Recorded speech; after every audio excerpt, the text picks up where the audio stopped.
Holly. We'll get to the fight in a second, but I think first a bit of business. It's reported that you signed a new contract ahead of this fight for 6 fights. Is that right? Yeah, I guess after my last fight, I wasn't really sure. I was hopeful that we could still come to agreement and be able to continue my career with the UFC, and so I'm very, very happy to be able to have that contract signed. My mind, of course, is just set on this fight ahead of me, but I'm happy to continue my journey with the UFC. Nice. I would say with 6 fights, it's fair to say that boxing is probably just off the table and we'll be focusing on MMA for the rest of the career. I would say that's it. I mean, we kind of talked about if something like that came up, if we could ever figure something out, I don't know. But my mind's set on MMA right now. Cool. So with that said, what are the long-term goals? Is it still title aspirations? You still want to get back up there and win a gold again? Yeah, absolutely. I think that's the only thing you need to be focused on if you're in this game. If you don't want to be the champion, what are you doing here, It's a scary kind of path to really take because you know that means you have to take the toughest fights, the biggest fights, and you have to be successful. And that's where all that pressure kind of comes in on you. But if I'm going to be here, I want to do it all the way. Do you ever sit and think to yourself, like, this is the path to a title, or do you try and stay focusing on one fight at a time, this is the person, I'll beat them, and then we'll look forward? One fight at a time, for sure, is my mindset because, that's the only fight you're promised right now. Yeah. And who knows what's going to happen. Maybe there's going to be injuries. Maybe there's going to be something that's career-ending. You never know. Tomorrow's not promised. And so I try to stay just one fight. And I also think it's better for me to stay focused that way because if you win this fight, that's what opens the door to the next fight. So. Right. So with that said, this fight, where are her strengths compared to your strengths? How do you beat her on Saturday? Oh, she's a big 135er like me. I think she might even be an inch taller than me. She's strong. She's got a gas tank on her. I used to train with her. She trains hard. She's kind of unpredictable, She's you get in the clinch, she might kind of, surprise you with some things on her feet. She throws, bunches of punches. So there's a lot of strengths that she has. I feel that I'm going to edge out everywhere, but I'm not overlooking her at all. When it comes to training together, I mean, I don't know if the media always try and put too much on that, but for you personally, do you sort of remember things that, oh yeah, I remember that she did that, or she has that tendency, or do you just sort of think, there's no point even thinking about that, the climate of the fight is so different than training, there's no point to compare? I feel like she's improved a lot since I've trained with her, so I'm not putting too much on that. I do think that each fighter has their own style, and there's something about that that's what makes them the type of fighter they are, and there'll be certain things that they always have tendencies for, good and bad. So yeah, we take a little bit from the fact that we trained together before, and I know she's doing the same with me. She's felt, my strengths and weaknesses. But we both respect each other. There's no hard feelings. I think trust me, even when we trained, we sparred hard. So I know she's coming hard. I'm not looking past her at all. How cool was it to see John Jones come back and perform in that manner? I think there's very few people in this sport that can really make waves like that. You really can't deny that his fighting style is just something that's he's got that ability to go in there and just win. He's a very, very talented fighter. So any kind of sport I look at, even something like I'm not even a Buccaneer fan or a Patriot fan, but I'm still a fan of Tom Brady because he goes in there and he likes to win. And you're not going to see another quarterback with 7 Super Bowls anytime soon, right? And I think that's kind of a similar, just feeling any kind of sport. LeBron James just passing records, and then there's this debate of who's the greatest. But despite of who's the greatest and all that, there's times in careers where there's a champion that stands out and there's greatness that stands out. So I think anybody can look at John's career and admire that he gets in there and he knows how to win. Holly, by signing a 6-fight deal with the UFC, do you plan on fighting all 6 fights, or what do you envision for your career? I just take one fight at a time. I'm glad to have the 6 fights there. In my mind, I want to stay young forever and fight forever, so we'll see what happens. Yeah. So, and I'm not trying to like push you into retirement or anything, but like, have you thought about that? What it would look like, and more or less what you have in mind for it? I think, my last few years have been pretty slow pace of fights, and that due to being health and injuries and things like that. So of course, that's going to be something that's, that's like those demons you fight in your own mind. Those negative thoughts of, man, is this really it? Is it going to be, how many more can my body really take? And then you get through it, and then you feel healthy, and everything. Right now, I'm perfectly healthy, and a lot of the things that I was having problems for, even leading up to my last fight, are fixed now, and I feel a lot better. So it's, I just had to change my mindset. I went 10 years of boxing and then 10 years of MMA, and a lot of people were wondering if I should retire when I even started MMA, and I'm sure glad I didn't listen to everyone else, because I had a whole career in MMA that's, it's, I can't even explain how amazing it is, and how blessed I feel to have this journey. So I just got to, look in myself, and I know I'm still capable, and I know I still want to fight, and I know I'm still passionate, and so I'm just going to keep going forward. Yeah.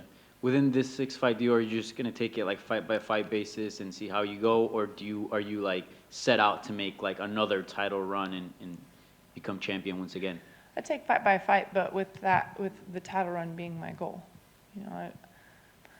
I feel going for the gold is always any fighter's. That should be 100% on every fighter's mind. I don't want to just be there to kind of participate and be, in the shadows of the big championship fights. I want to be the champion. Yeah. And within this 6-fight deal, does that mean like in the boxing world you are retired? Like, have we seen the last of you in boxing? I don't know. Wait and see. Yeah. Every year's a new year. We have seen some UFC fighters like box, be allowed to box. Is that something you've even? I guess you never know. I guess if that bridge comes, we can talk and see what happens. Just see. There have been times where the promotions have crossed, so Yeah. I'm not going to say that it's impossible. But right now, my focus is on MMA. But that doesn't mean that there may not be, something else out there. Yeah. So. By the way, Boxing Hall of Fame, that's pretty nice. Your reaction to being inducted into the Boxing Hall of Fame? Just really humbled and honored to be able to be considered amongst the greatest of, all the male and female. It's not just like a female boxing Hall of Fame. This is the Hall of Fame of boxing. And to be considered with the greats that you looked up to and that you admired, and these household names is, it's very surreal and really different too, because I'm still fighting. I don't really know a lot of fighters that are still fighting that have been inducted, but they're still fighting. So sometimes I always have to like make sure that my mindset's still on achieving, not like, oh, that was awesome, I achieved this. Like, I'm still trying to work for something new, something one more. But it also gives me motivation. I mean, now I'm still being able to fight in MMA. It'd be awesome if I could be in the Hall of Fame, on this sport too, and be the first to ever do that. Yeah, for sure. And last question, we saw Amanda Nunes is still champion, but a year ago, 2 years ago, she lost to Juliana Pena. A lot of people didn't see that coming. I was wondering, do you think that was just kind of like a fluke, a flash in the pan, or did you see something in that fight that makes you think, okay, maybe there's something new that's exposed or something? There's very few fights that I think are flukes. Very few. There are some that it's like, man, I've even seen some heavyweights that are just, one gets knocked down, the other one gets knocked down, and then it could be, the next punch could be it, right? I think that it wasn't a fluke that Pena won. I think maybe Nunes didn't expect a few things that caught her off guard, and to me that's not a fluke. But I do think Amanda was the better fighter, and she came back, and if you watch her second performance, she actually changed game plan. She stood lefty, took away some of the things that was a threat from Pena. So to me, it wasn't a fluke, but Pena's a scrapper, and as much as she won with a submission, I mean, if anybody watched that fight, it started with jabs, and it had Nunes rocked. And that's just kind of a factual thing. I'm not favoring one or the other fighter at all. And I think the second fight, Nunes turning to a Southie took away some of those kind of the angles that Pena had. So I don't think it was a fluke that Pena won. I think that she won fair and square. I think she caught Nunes off guard. Nunes may have, who knows what's going on? We don't know what's going on inside or outside of the with any fight. So, but maybe Nunes was worried about Pena's scrambles, because that's what everybody worries about with Pena is her scrambles. She's scrappy, she'll get you in the clinch, and she'll get tied up with you, and you get in scrambles. And maybe she was focused on that, not expecting these jabs to come through and catch her off guard. So to me, I don't think it's a fluke, but I definitely think that maybe she caught Nunes off guard, and Nunes adjusted, came back, and did what she needed to do. Thank you. Holly, kind of piggybacking on what was already said, you're not necessarily thinking about retirement or anything, but is there anything you believe you have left to prove come Saturday night? I feel like I want to prove that I'm still getting better and not on the decline, but I'm still on my way up. I think that's where I'm at, for not just for everybody else, for myself as well. I've had a lot of humps in the road that easily could have set me back, and just been like, it's easier to accept that and retire. So my goal is to come in and show that I'm still a threat, and that I'm still a threat, and that I'm still, somebody to fear. And like I said, not just for everyone else, but for myself, I want to go in there and I want to show these girls that I'm still very capable and ready to rock and roll. Thank you. Hi, Holly. Texas is known for its interesting judging. Does knowing that push you to get the finish on Saturday? I want to get a victory, whatever I have to do. I just want to do whatever I need to do, and I definitely want to make it clear, but I don't want to get so anxious that I run into something, stupid. I want to stay focused, but I definitely want to make a point and make a statement. And a few weeks ago, was this fight, or before Sandhagen and Vera was announced, were you thinking that this fight was going to be the main event, or was there any discussions of you headlining UFC San Antonio? When they first announced, the fight with Yana and I, they didn't really say if it was, who was the main event, and I thought it could be possible. You never know. And I kind of just keep training no matter what. I don't like to really take too much time off in between fights anyway. I figured 3 or 5 rounds. Her and I both have gone both. She's gone 5 rounds plenty. I know that she's going to be ready regardless. So I figured whatever it is. And then when they announced who the main event was, I was like, oh, I'm excited to fight with those guys. That's going to be an entertaining fight. Is there any sparring partners that you'd like to shout out from your last fight camp? Gosh, my whole girls team's really great. I work a lot with them on certain days, and my other days are, I kind of mix it up with the guys as well. And some of the guys that have had their fights coming up that still come in to help drill with me and spar with me. Steve Garcia, he's got a fight coming up in April. Chris Brown, had a fight with PFL, but they pulled it. And I really could go through the whole team, and even drilling with Michelle Watterson. She's got speed and movement. Not that she's one of my main sparring partners, but there's just our girls' team's actually they're really great, and the guys work with me really well too. They don't take it too easy, but obviously they're not out there trying to hurt me either. So I'm really thankful for my whole team. Like I said, I could probably keep going through a whole list. Awesome, thank you. You kind of laid out an interesting dynamic of, still, obviously being inducted into the Hall of Fame, but still trying to get better, still working on things. Are there specific parts of your game that you see that you would want to improve on, that you see taking you to that next level?